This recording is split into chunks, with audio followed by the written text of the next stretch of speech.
মৰাণৰ খোৱাঙত মাছৰ উজান বান বিভীষিকাৰ পিছত খোৱাঙৰ বুঢ়ীদিহিং নৈৰ কাষৰীয়া গেৰগেৰী চিতলমাৰী আদি বিলত উঠিছে মাছৰ উজান জাল জাকৈ লৈ মাছ ধৰাত ব্যস্ত হৈছে অঞ্চলটোৰ শতাধিক পুৰুষ মহিলা কোনোৱে যদি ধৰিছে পুঠি খলিখনা আন কোনোবাজনৰ হাতত উঠিছে কুহি বৰালি পানী শুকাবলৈ ধৰাৰ লগে লগে এনেদৰে বিলসমূহত মাছ ওলাই পৰাত দূৰ দূৰণিৰ বহু লোক আহি মাছ ধৰাত ব্যস্ত হৈ পৰিছে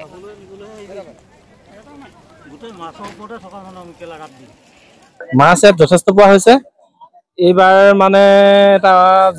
নগাঁও মাছে যেনেকৈ আমাৰ উজনি অসমলৈ নগাঁও মাছ আমাৰ নপঠালেও হ'ব মই ইয়াৰ পৰাই মই জনাইছোঁ যথেষ্ট ইয়াত মাছ উভৈনদী হৈ ওলাইছে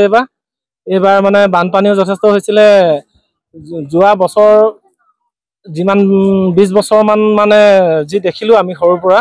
এইবাৰ নিচিনা মাছ আমি দেখাই নাই জীৱনত মানে বৰালি হওক শ'ল হওক সৰু সৰু মাছ হওক যথেষ্ট মাছ ইয়াত উভৈনদী মাছ ওলাইছে খাল বিল সকলোতে মাছেই মাছ মানে